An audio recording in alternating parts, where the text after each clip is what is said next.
સામાન્ય પ્રવાહ, વિજ્ઞાન પ્રવાહ અને ગુજસેટના આ જાહેર થયેલા પરિણામમાં ઉત્તીર્ણ થયેલા તમામ બાળકોને, વિદ્યાર્થીનીઓને કોંગ્રેસ પક્ષ વતી ખૂબ ખૂબ અભિનંદન પાઠવું છું। જેમનું પરિણામ અપેક્ષા મુજબ નથી આવ્યું એમને નિરાશ થવાની જરૂર નથી, પણ વધુ પ્રયત્ન કરીને તેઓ સફળતા મેળવી શકશે એ દિશામાં એમને પ્રયત્ન કરવા જોઈએ। સાથોસાથ જે બાળકોએ પરિણામ સુંદર મેળવ્યું છે તે તમામ બાળકોનું આગામી દિવસની કારકિર્દી ઉત્તમ રહે તેવી કોંગ્રેસ પક્ષ વતી શુભકામના પાઠવું છું। બોર્ડના પરિણામમાં જે રીતે એનાલિસિસ આવ્યું છે, બોર્ડે પોતે બહાર પાડેલી બુકલેટમાં કોમર્સની અંદર 10% થી ઓછા પરિણામ ધરાવતી શાળાઓની સંખ્યામાં ઉમેરો થયો છે।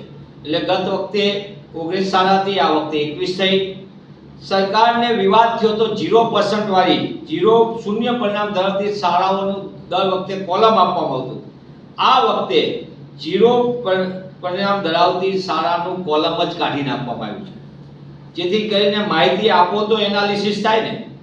સાથોસાથે દિવ્યાંગ ઉમેદવારની સંખ્યામાં પણ જે 20% પાસિંગ સ્ટાન્ડર્ડથી પાસ થનાર દિવ્યાંગ ઉમેદવારની સંખ્યામાં પણ ઘટાડો થયો છે। આ થઈ વાત સામાન્ય પ્રવાહની। સાથોસાથ વિજ્ઞાન પ્રવાહના પરિણામની અંદર 10% કરતાં ઓછું પરિણામ ધરાવતી શાળાઓની સંખ્યામાં પણ ઉમેરો થયો છે। સૌથી ચિંતાજનક ક્વોન્ટિટી એજ્યુકેશનની વધે પણ જે ક્વોલિટીની આપણે વાત કરી છે તો ધોરણ 12 વિજ્ઞાન પ્રવાહમાં A1 ગ્રેડ મેળવતા વિદ્યાર્થીઓની સંખ્યામાં ઘટાડો થયો છે, મોટા પાયે ઘટાડો થયો। એટલે કે ગત વખતે A1 ગ્રેડમાં 1034 વિદ્યાર્થીઓ હતા, આ વખતે એ સંખ્યામાં મોટા પાયે ઘટાડો થઈને 831 માત્ર 831 વિદ્યાર્થીઓને સમગ્ર રાજ્યમાંથી A1 ગ્રેડ મળ્યો છે। સાથે સાથે A2 ગ્રેડના ધરાવતા વિદ્યાર્થીઓની સંખ્યામાં પણ ઘટાડો થયો છે અને 10% થી ઓછું પરિણામ ધરાવતી શાળાઓની સંખ્યામાં પણ ઉમેરો થયો છે।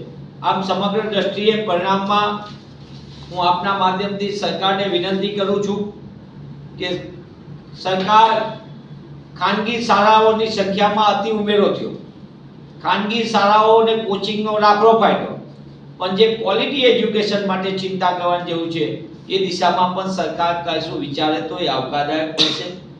સાથે સાથે વિજ્ઞાન પ્રવાહના A ગ્રેડના એટલે કે જે રીતે A ગ્રુપના વિદ્યાર્થીઓની સંખ્યા જોતા સ્પષ્ટ દેખાય છે ગત વખત કરતાં પણ સંખ્યામાં ઘટાડો છે, પરિણામ લગભગ નજીક સારું છે, પણ ઇજનેરી અભ્યાસક્રમમાં પ્રવેશની કોઈ સમસ્યા થવાની નથી।